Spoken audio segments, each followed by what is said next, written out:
সঙ্গীত পরিদর্শনে আমরা নিয়ে এসেছি প্রতিবারের মতো এবারও নিয়ে এসেছি সেই সুপার স্টার ডালিম খান।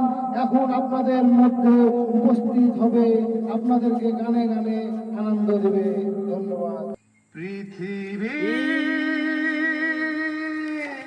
জেনে নিও আমি হতে চাই সবারই প্রিয়। এটা সাথে রাখলে সবচেয়ে বেশি ভালো হতো। হ্যালো,